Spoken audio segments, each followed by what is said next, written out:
Bonjour à tous. Un excellent sabbat pour tout le monde.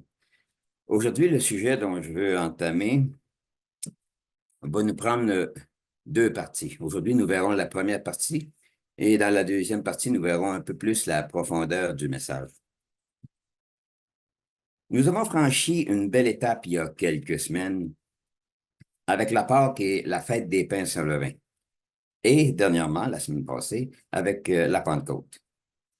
Nous avons mesuré là où nous étions rendus, chacun de nous à ses fêtes printanières, au niveau du développement de notre développement spirituel, de ce qui a pu être éliminé de notre caractère, de ce qui a pu être amélioré au niveau de nos comportements, ainsi que de nos attitudes, mais aussi du désir de vouloir continuer dans la même direction tout en sachant ce qui se déroule devant nous.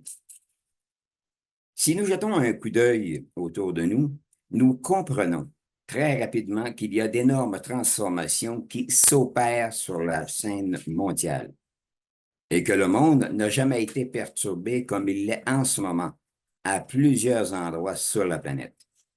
Et tout nous porte à comprendre que cela va s'accentuer en empirant avec le temps.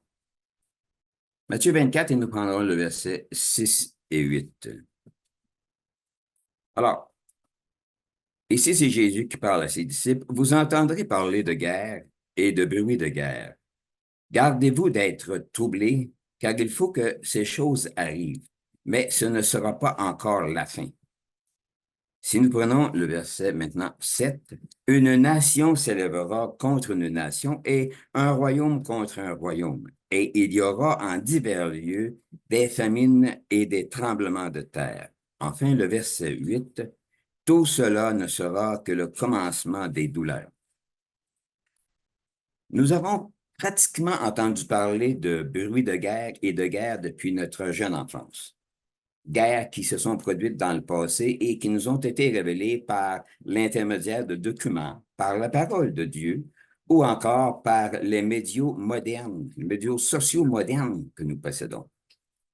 Par contre, ce qui se passe actuellement commence à prendre une ampleur considérable sur différents continents et les dirigeants de notre monde voient avec stupéfaction de grandes conséquences à un avenir pas trop prometteur pour les civilisations mondiales. S'il n'y a pas de gros ajustements aux procédures à utiliser pour faire les choses afin que tous puissent bénéficier d'une paix et d'une collaboration parfaitement équilibrée pour le bonheur de tous, un chaos énorme risque de perturber une grande partie de la population mondiale. On peut même constater que plusieurs dirigeants mondiaux font des efforts énormes pour conserver une certaine stabilité au niveau d'une paix qui semble être très difficile à concrétiser, et cela dans le monde entier. Différentes approches sont mises en place pour obtenir une certaine stabilité, pour l'obtention d'une paix qui soit équilibrée et qui permette à l'épanouissement de tous. Certains engagements sont pris pour maintenir un équilibre fragile qui risque de se rompre à tout instant, alors que d'autres engagements pourraient être pris, mais risqueraient d'ébranler soit des personnes, soit des sociétés, ou même des accords économiques qui pourraient fragiliser un pays tout entier. Le titre de mon exposé, sommes-nous effrayés par certains engagements? À tous les jours, nous nous retrouvons dans une situation où nous avons des choix, des réflexions à faire sur une infinité de petites choses qui inévitablement nous amènent à faire ou à prendre des engagements. Que ce soit la simple fait que on se lève du lit le matin, que nous allons porter, ce que nous allons porter comme vêtements, préparer le petit déjeuner ou le déjeuner dépendant du pays où nous sommes, sortir le chien pour ceux qui en ont un, aller au travail ou à d'autres occupations qui nous mèneront à la même position que lorsque nous avons commencé notre journée en sortant de notre lit. Sauf qu'à ce moment-là, ça sera pour nous coucher et dormir. Et enfin, c'est pour recommencer notre cycle journalier.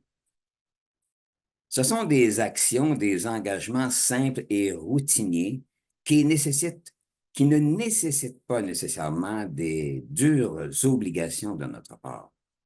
Par contre, certains engagements nécessiteront des réflexions qui pourront engager plusieurs responsabilités et être affectées dans leur réalisation. Exemple, s'engager à rendre service à quelqu'un qui vous attendra avec d'autres personnes pour réaliser un projet d'installation. Ça peut être installer des montants de maison, installer des murs de maison avec la toiture, ou pour encore une mise à l'eau d'un bateau, etc. Et voilà qu'à la dernière minute, vous êtes empêché de pouvoir vous y rendre. Cela pourra mettre le projet d'installation en arrêt et créer un certain malaise avec ceux qui vous attendaient.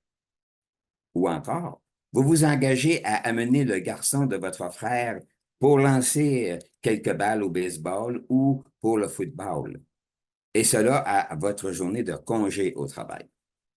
Mais voilà qu'au moment de partir pour aller chercher le fils de votre frère, qui vous attend avec impatience, le téléphone sonne et vous devez rentrer au travail pour remplacer quelqu'un de malade. Ce sont des ruptures d'engagement qui auront quelques petits effets de malaise, mais qui seront surmontables. Et avec le temps, on les oubliera, du moins pour quelques-unes. Il y a néanmoins certains engagements qui nécessiteront une certaine évaluation précieuse avant de passer à l'engagement dans lequel on voudrait s'engager. Évaluer le pour et le contre dans ces engagements mérite un temps d'arrêt pour bien cerner ce que comporte l'engagement et la responsabilité qui est associée à cette prise de décision et aux actions qui en découleront. Certains engagements, de par les responsabilités qu'elles engendreront, mériteront qu'un temps d'observation bien réfléchi et minutieusement évalué soit bien considéré avant de prendre la décision de s'engager et de réaliser qu'après s'être engagé, que vous ne pourrez pas exécuter pleinement l'approche que vous aviez perçue de l'engagement proposé. Certaines directives concernant les exigences de certains engagements devront être pesées et transparentes en tant que responsabilité à observer tout au long de la durabilité de l'engagement lui-même. Il y a également certains engagements qui pourront être annulés. Cela dépendra des clauses qui seront proposées dans l'engagement qui se présenteront à nous.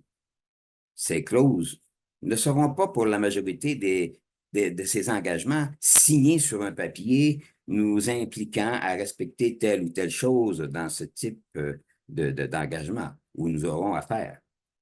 Une simple parole disant que nous procéderons pour faire telle ou telle chose suffira comme engagement de notre part pour sécuriser ceux à qui nous leur aurons garanti que nous ferons ce qui doit être fait. Et pour certaines personnes, une poignée de main viendra concrétiser cette confiance entre celui qui proposera quelque chose à faire et celui ou celle qui fera la chose qui sera à faire.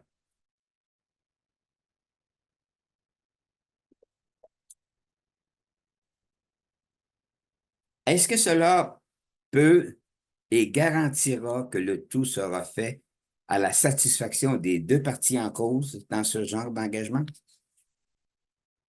N'oublions pas qu'aujourd'hui, avec toute la technologie et les immenses obligations d'accomplir tant de choses par rapport à toutes les nouveautés que le monde nous propose, peuvent nous mener à prendre certains engagements sans pour autant être sûrs de parvenir à tous les accomplir.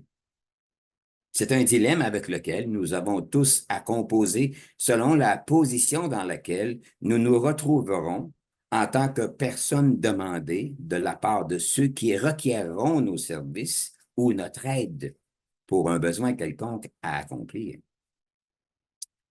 Désirer aider et servir peut être quelque chose de très bien, de motivant et même très agréable pour ce qui est de notre valorisation personnelle. Je veux dire ici être fier de ce que nous avons fait, de ce que nous avons accompli dans le respect des lois de Dieu, sans que ce soit de l'orgueil. Mais c'est également pour la confiance que l'on peut susciter ou encore que l'on peut établir avec beaucoup de personnes. Aujourd'hui, une des choses qui semble être très difficile à retrouver chez un individu, c'est cette confiance qu'une personne, par ses paroles et ses actions, réussira à établir en tant que sécurité dans l'esprit de la personne qui s'attendra à recevoir un travail ou une chose qui sera bien réussie, bien réalisée. Aujourd'hui, il y a des personnes qui se retrouvent déçues à l'égard de d'autres personnes qui ont proposé leur aide, leur soutien, et malheureusement, ces personnes déçues n'ont pas obtenu ce qu'ils prévoyaient recevoir. Par contre, d'autres personnes ont eu l'effet contraire. Ils ont bénéficié d'un soutien admirable envers ceux qui se sont engagés envers eux et ont par la même occasion créé des liens d'amitié très profonds, leur permettant de devenir de très grands amis à laquelle est attachée une amitié qui persiste encore aujourd'hui. Cette grande amitié, pour certaines personnes, persiste depuis des années et même des décennies. Et pour d'autres, peu importe le temps, ce sont des liens qui ne se sont jamais brisés et ont contribué à nourrir une confiance absolument indestructible. Cela nous amène à réfléchir sur certains petits points importants en tant qu'enfants de Dieu. Les échanges que nous pouvons avoir avec d'autres nous incitent-elles à donner le meilleur de nous-mêmes? Et encore, sommes-nous capables de ressentir les émotions des autres à l'égard de l'attente qu'ils pensent, qu'ils peuvent espérer de ce que nous pouvons accomplir pour eux? Le besoin de leur attente devient-il une priorité pour nous afin d'établir ce climat de confiance qui permettra l'instauration d'une amitié, donnant un climat de bien-être en tout temps avec tous et chacun? Et enfin, le besoin des autres envers ce que nous pouvons accomplir pour eux devient-il une source d'inspiration et de méditation à l'égard de ce que Dieu réalise et accomplit pour chacun de nous?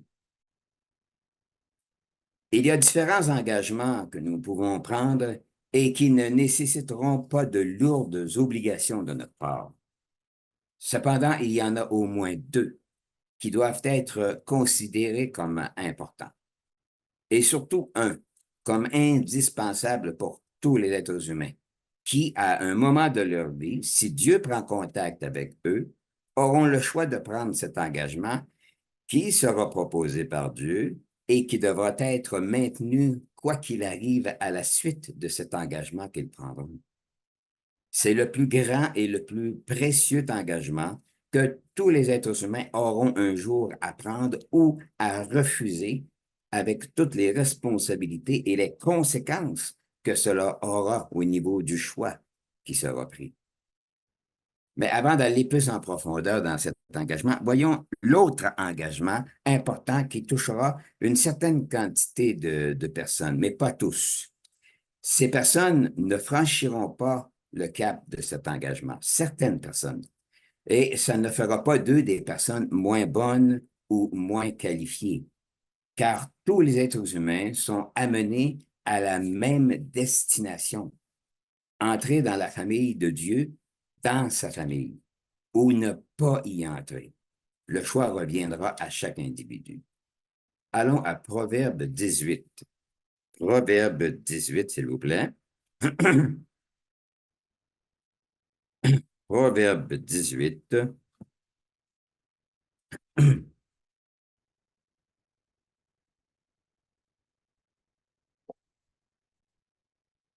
Alors, je suis dans Proverbe 18 au verset 22. Proverbe 18 au verset 22. Celui qui trouve une femme trouve le bonheur. C'est une grâce qu'il obtient de l'Éternel.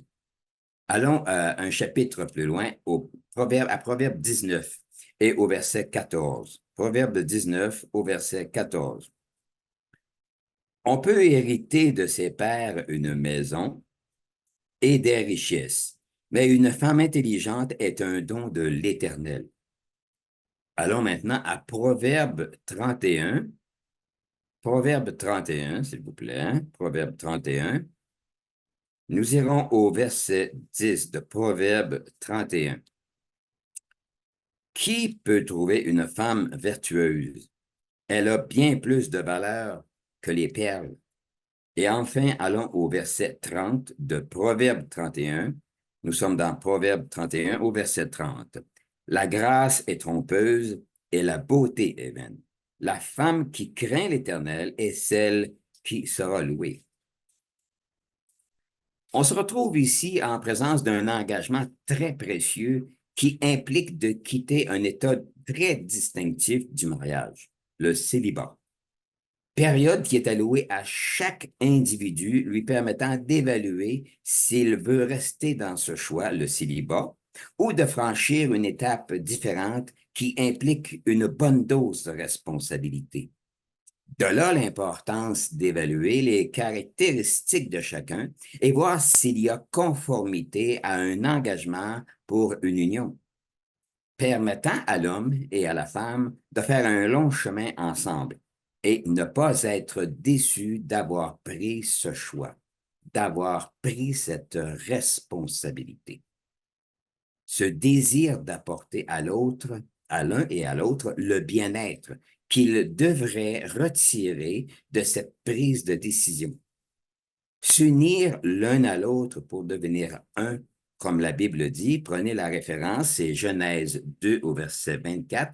Nous n'aurons pas le temps de nous y référer, mais allez à Genèse 2 au verset 24 et poursuivre Dieu et le servir. En fait, c'est pour servir Dieu dans tous les aspects que comporte le mariage. Cela demande d'avoir une grande renonciation à notre moi, l'individualité. Ecclésiaste nous rappelle l'élément premier de l'engagement et la responsabilité qu'impose le mariage. Allons à Ecclésiaste, nous sommes dans Proverbe, allons à Ecclésiaste, juste le prochain chapitre. Ecclésiaste, et nous prendrons le chapitre 9 et nous irons au verset 9. Je suis dans Ecclésiaste 9 au verset 9. Jouis de la vie avec la femme que tu aimes pendant tous les jours de ta vie de vanité que Dieu t'a donné sous le soleil pendant tous les jours de ta vanité, car c'est ta part dans la vie, au milieu de ton travail que tu fais sous le soleil. Le mariage implique beaucoup de bienfaits. Et Dieu l'a voulu ainsi. Il l'a permis aussi pour le bien que procure d'être ensemble et de développer mutuellement les attributs du caractère de Dieu. Seul, on n'a pas beaucoup de choix à faire. Alors qu'à deux, il faut penser en fonction de l'impact que suscitera chaque choix que nous ferons et qui amènera l'autre à réagir sur ses choix. On peut réjouir notre partenaire, mais on peut aussi le ou la blesser. Il y a une certaine maturité qui s'établit dans un couple lorsqu'il y a des choix à prendre et qui concernent le bonheur que l'un et l'autre devraient retirer de différentes situations qui se présenteront à eux pour la stabilité du couple. Je voudrais apporter un petit ajout important ici concernant le mariage. Deux personnes se rencontrent. évaluent leurs possibilités de partager une vie en commun et réalisent qu'ils pourraient franchir cette étape et apporter le bonheur que chacun espère du mariage. Par contre, il peut survenir différentes situations dans la vie, différentes circonstances qui obligeront le couple à se séparer. On ne peut pas prévoir l'avenir sur l'union de deux êtres qui ont voulu le bonheur de leur environnement en tant que couple. Les intentions de pouvoir au bonheur, de pourvoir au bonheur de l'un et de l'autre étaient fort possiblement un critère bien réfléchi de la part du couple. L'intention d'établir un univers resplendissant au sein d'une union qui éventuellement impliquerait l'ajout d'enfants qui agrandiraient la cellule familiale devait augmenter ce désir de rendre parfait l'épanouissement du couple. Les intentions de procéder à cet engagement devaient être quelque chose de très sincère et à ne pas douter. Par contre, il y a certains événements, certaines conditions malencontreuses qui pourront survenir et amener à une malheureuse rupture et créant ainsi d'énormes blessures. Certains d'entre nous avons eu connaissance de ce genre de fléau, que ce soit dans la famille ou même des amis. Personnellement, dernièrement, j'ai rencontré un ami de jeunesse. Ça devait faire au moins 30 ans que je ne l'avais pas revu et tout heureux de le revoir, j'étais enthousiasmé de savoir comment se comportait son épouse. Et j'ai reçu comme réponse que ça faisait des années qu'ils étaient divorcés. Je vous avoue que les mots me manquaient face à cette réponse.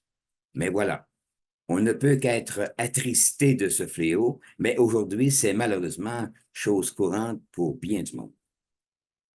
Voyons maintenant quelques recommandations sur l'engagement du mariage. Allons dans Proverbe. Proverbe, Proverbe 12. Proverbe 12.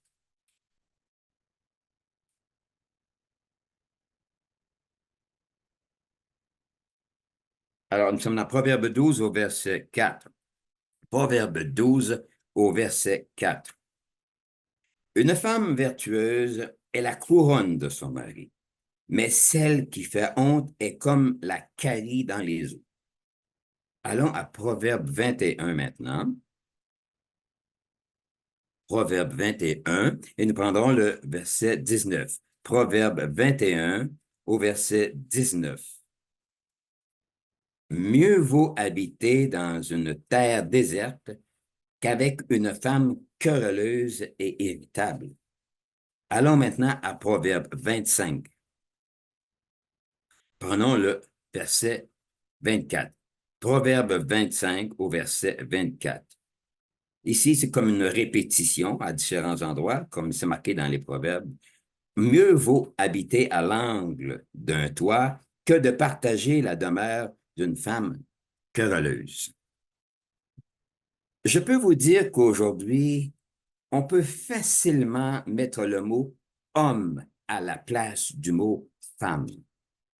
On retrouve ce même phénomène autant chez les hommes que sur les femmes.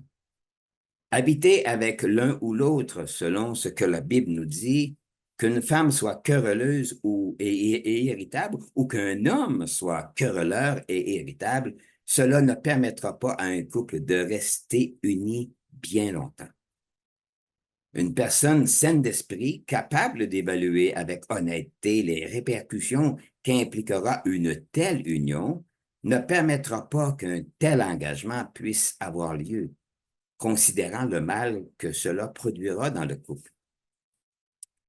Malheureusement pour nous qui pouvons nous retrouver avec des personnes qui franchissent cette période difficile que représente le divorce, cela doit nous sensibiliser, chacun de nous, à avoir cette compassion devant un tel événement et de pouvoir s'abstenir de porter des jugements sur une brisure aussi désastreuse et destructive qu'un divorce.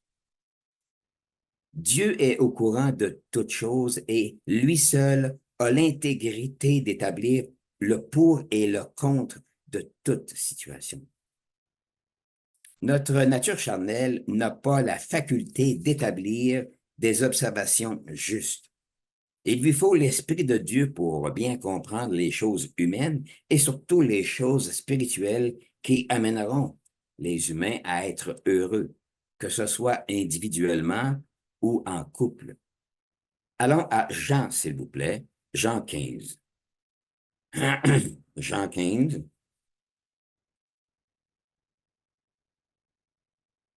Jean 15, et nous prendrons le verset 5 dans Jean 15 au verset 5.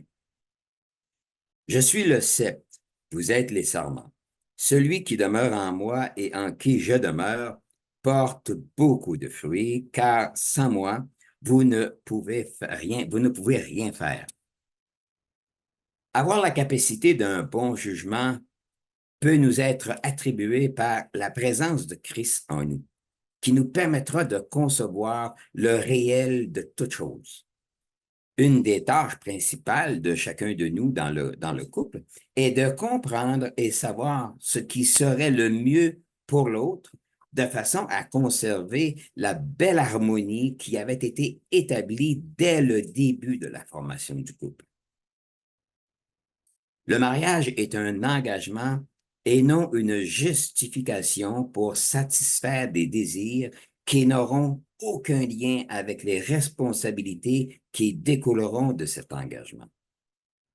Il est sûr que s'il n'y a pas une grande compatibilité existante dès le début de l'union de deux personnes, on risque de s'engager dans une malheureuse entreprise que représente un mariage mal évalué et qui amènera une ruine sur l'investissement que nous y aurons mis ou accompli en pensant que ça fonctionnerait quand même, même si ce n'est pas parfait au niveau de la compatibilité. Ça deviendrait un mariage très difficile à gérer.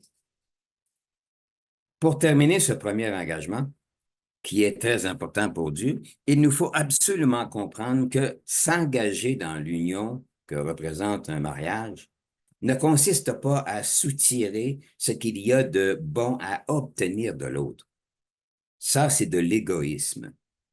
Chaque individu a sa personnalité, ses besoins, ses désirs, mais il ne faut surtout pas oublier que chacun a ses faiblesses et ses défauts. Et cela se découvre assez rapidement dans un couple. De là, de là l'importance de bien y penser sérieusement avant de s'engager. Terminons ce premier engagement important avec un passage. Allons à Proverbe 5. Proverbe 5. Proverbe 5. Au verset 18. Proverbe 5 au verset 18. Que ta source soit bénie et fais de ta joie de la femme de ta jeunesse. Revenons maintenant à cet engagement le plus précieux de tous les engagements qu'un être humain aura à faire. Il ne nécessite pas seulement d'un renoncement de notre moi, de nos désirs personnels, mais au contraire, il dépend exclusivement d'un engagement très personnalisé et dépourvu d'orgueil à l'égard des réalisations que chacun de nous pourront accomplir à la suite des responsabilités qui sont reliées à cet engagement. Il y a quelques semaines, nous avons renouvelé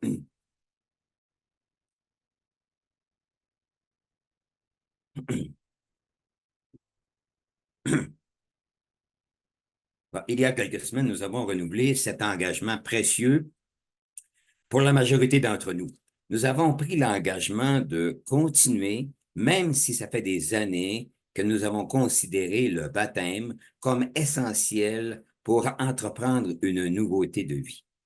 Nous avons considéré à ce moment-là que ça demeurait le meilleur chemin pour se laisser nettoyer par Christ de toute anomalie reliée au péché. Dès le début de notre interaction avec ce choix de se laisser façonner par Christ, nous avons entrepris un engagement qui devenait pour nous irréversible, malgré toutes les tourmentes qui se manifesteraient tout au long de notre cheminement. Nous savons par cet engagement que Dieu établit en nous un caractère qui nous permettra d'avoir de plus en plus une meilleure proximité avec lui, ce qui nous permettra également d'avoir une meilleure vision des désirs de Dieu, une meilleure compréhension sur nous-mêmes et sur ce que Dieu s'attend de nous et surtout sur ce qu'il accomplit en nous, avec nous. Tout cela nous ramène à cette prise de décision que nous avons entrepris, du moins pour tous ceux qui ont franchi cette étape, cet engagement, le baptême. Nous avons pris la Pâque suivie de la fête des pains sans levain, qui nous a amenés à considérer ce qu'il pouvait y avoir de caché en nous en tant que parasite représentant le péché, qui d'ailleurs a une grande facilité de trouver un petit espace, un petit coin en nous pour se cacher et sortir au moment convenable pour nous séduire et nous perturber. Dans cet engagement que représente le baptême, il y a un grand réservoir de responsabilité qui est attaché à cet engagement. Et un retour en arrière n'est pratiquement plus envisageable. L'apôtre Paul nous fait référence à l'égard de quitter l'esclavage du péché qui nous tenait dans l'éloignement d'une bonne relation avec la vérité et les intentions de Dieu à notre égard. Allons à Romains 6. Romains 6. Romains 6.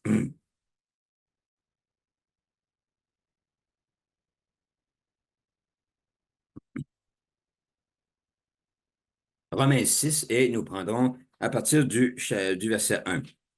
Romains 6 au verset 1. Que dirons-nous donc? Demeurerions-nous dans le péché afin que la grâce abonde? Loin de là, nous qui sommes morts au péché, comment vivrions-nous encore dans le péché? Ignorez-vous que nous tous qui avons été baptisés en Jésus-Christ, c'est en sa mort que nous avons été baptisés. Verset 4. Nous avons donc été ensevelis avec lui par le baptême en sa mort, afin que, comme Christ est ressuscité des morts par la gloire du Père, de même nous aussi nous marchions en nouveauté de vie. Verset 5. En effet, si nous sommes devenus une même plante avec lui par la conformité à sa mort, nous le serons aussi par la conformité à sa résurrection.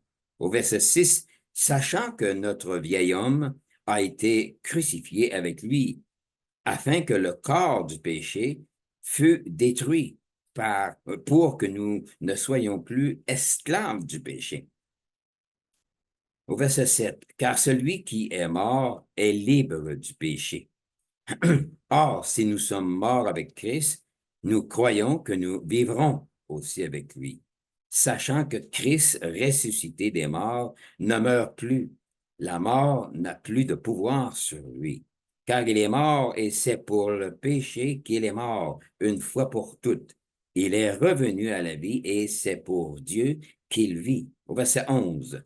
Ainsi, vous-même, regardez-vous comme morts au péché et comme vivants pour Dieu en Jésus-Christ. Que le péché ne règne donc point dans votre corps mortel et n'obéisse pas à ses convoitises. Au verset 13. Ne livrez pas vos membres au péché comme des instruments d'iniquité, mais donnez-vous vous-même à Dieu comme étant vivants de mort que vous étiez et offrez à Dieu vos membres comme des instruments de justice. Au verset 14. car le péché n'aura point de pouvoir sur vous, puisque vous êtes non sous la loi, mais sous la grâce. Quoi donc? Pécherions-nous parce que nous sommes non sous la loi, mais sous la grâce? Loin de là. Au verset 16, ne savez-vous pas qu'en vous livrant à quelqu'un comme esclave pour lui obéir, vous êtes esclave de celui à qui vous obéissez, soit du péché qui conduit à la mort, soit de l'obéissance qui conduit à la justice. Au début, le baptême semble nous être enfin la solution pour amorcer un virage à 360 degrés et sortir de l'encombrante vie que nous menions à travers une quantité d'actions embrouillées, déroutantes et confuses, guidées par le péché qui nous environnait. Mais à partir de maintenant, ou dans quelques mois, quand nous allons à peine nous souvenir de ce que nous venons de vivre par l'intermédiaire de la Pâque, de la fête des pains sans levain et dernièrement la Pentecôte, et sur quoi on s'est examiné, comment sera rendue l'intensité de notre vouloir à l'égard des changements que nous avons envisagé de corriger, de changer, et pour également les maintenir dans le changement. Aurons-nous toujours le cœur à l'inspiration de ce que Dieu s'attend de nous? Selon notre nature charnelle, nous n'avons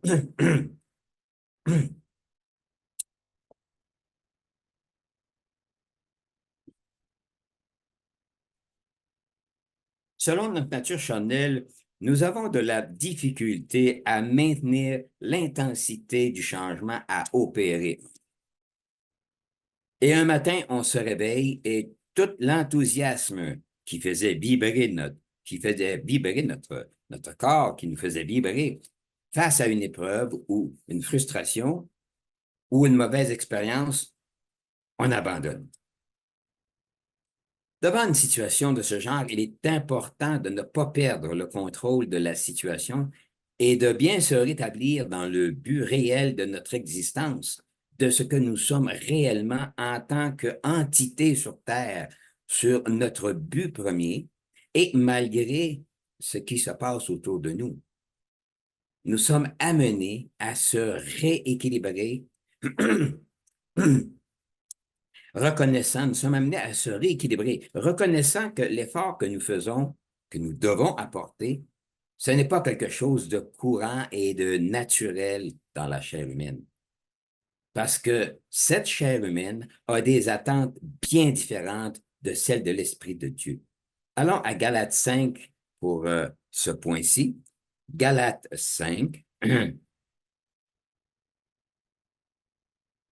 Alors, je suis dans Galates 5 et nous prendrons le verset 16 et 17. Galates 5, 16 et 17. Je dis donc, marchez selon l'esprit et vous n'accomplirez pas les désirs de la chair, car la chair a des désirs contraires à ceux de l'esprit, et l'esprit en a de contraires à ceux de la chair. Et pourquoi? Ils sont opposés entre eux afin que vous ne fassiez point ce que vous voudriez. Deux directions totalement différentes, mais ce sont deux observations qui doivent être bien évaluées afin de faire le bon choix. Donc, on se retrouve avec désir humain ou conduite divine avec contrôle. C'est facile d'être distrait ou de se faire distraire et de se laisser attraper avec toutes sortes de choses sur le web et différents médias sociaux. Et encore avec le monde et ses perspectives d'approche qu'il a à l'égard de la façon dont il perçoit les choses. Et finalement, les mauvaises habitudes peuvent revenir une après une, nous séduisant sans qu'on puisse réellement s'en rendre compte. Et inévitablement, tout doucement et furtivement, nous retournons à nos idées négatives et à certains comportements que nous avions bien pris la décision d'éliminer. Et à ce moment-là, que devient notre enthousiasme du début? à l'égard de l'engagement profond que nous avions pris avec Dieu pour un changement radical de notre façon de vivre et de la compréhension que Christ a révélée nous concernant à l'égard de ce que nous sommes destinés à devenir. La valeur de notre engagement aura-t-il perdu toute son intensité pour nous empêcher d'avancer, de persévérer et de prospérer spirituellement parlant? Il est important de bien comprendre et être conscient que le découragement au point d'abandonner peut être très intense à ce moment-là. Et Satan, l'adversaire, en est très conscient. Allons à Matthieu 26. Matthieu 26. Matthieu 26. Matthieu 26, et nous commençons au chapitre, au verset 31. Je suis dans Matthieu 26, 31. Ici, c'est Jésus qui parle à ses disciples. Alors, Jésus leur dit, je serai pour vous tous cette nuit une occasion de chute, car il est écrit, je frapperai le berger, et les brebis du troupeau seront dispersées. Au verset 32. Mais après que je serai ressuscité, je vous précéderai en Galilée. Au verset 33, Pierre, prenant la parole, lui dit, quand tu serais pour tous une occasion de chute, tu ne le sauras jamais pour moi. Au verset 34, Jésus lui dit, je te le dis en vérité, cette nuit même, avant que le coq chante, tu me renieras 3 fois. Et au verset 35, Pierre lui répondit, quand il me faudrait mourir avec toi, je ne te renierai pas. Et tous les disciples dirent la même chose. À ce moment-là, on peut constater que les disciples de Christ prirent un engagement très sérieux. Allons maintenant au verset 55 du même chapitre. Nous sommes dans Matthieu 26, au verset 55. En ce moment, Jésus dit à la foule, là, il venait pour chercher, pour capturer Christ, pour l'amener. Et en ce moment, Dieu dit à la foule, vous êtes venus comme après un brigand avec des épées et des bâtons pour vous emparer de moi. J'étais tous les jours assis parmi vous, enseignant dans le temple, et vous ne m'avez pas saisi. Au verset 56. Mais tout cela est arrivé afin que les écrits des prophètes fussent accomplis. Et que s'est-il passé? Alors tous les disciples l'abandonnèrent et prirent la fuite. Allons maintenant au verset 69 où Pierre a ressenti une terrible peur qui l'a amené à quitter l'engagement, la promesse qu'il attribua à son attachement à Christ. Allons à 69, s'il vous plaît. Matthieu 26, 69. Cependant, Pierre était assis dehors dans la cour. Une servante s'approcha de lui et dit, toi aussi tu étais avec Jésus le Galiléen? Au verset 70, mais il le nia devant tous, disant, je ne sais ce que tu veux dire. Au verset 71, comme il se dirigeait vers la porte, une autre servante le vit et dit à ceux qui se trouvaient avec lui, avec eux, celui-ci était aussi avec Jésus de Nazareth. Et voyez au verset 72, il le nia de nouveau avec serment. Je ne connais pas cet homme. Et au verset 73, peu après, ceux qui étaient là, s'étant approchés, dirent à Pierre, certainement, tu es aussi de ces gens-là, car ton langage te fait reconnaître. Au verset 74, alors il se mit à faire des imprécations et à jurer, je ne connais pas cet homme. Aussitôt le coq chanta. Au verset 75, et Pierre se souvint de la parole de Jésus, que Jésus avait dit, avant que le coq chante, tu me renieras 3 fois. Et étant sorti, il pleura amèrement. Y aurait-il quelque chose qui pourrait nous arriver et qui nous amènerait sur le même chemin que Pierre a utilisé pour fuir par la peur l'engagement qu'il avait promis à Christ de le suivre même s'il mourait? Nous terminerons cette première partie avec une réflexion. Depuis que l'homme existe, depuis que les nations existent, quel fut l'engagement le plus exigeant à prendre pour toutes ces nations et avec lequel on a pu constater des effets positifs, créant des liens inébranlables, des liens indestructibles et qui a permis qu'une paix et un bien-être sans peur, sans représailles, sans douleur a-t-elle été instaurée pour le confort de l'humanité? Aucune. Il ne leur en reste qu'une seule qu'ils n'ont pas explorée. Et nous en verrons la majeure partie dans la partie 2 de cet exposé.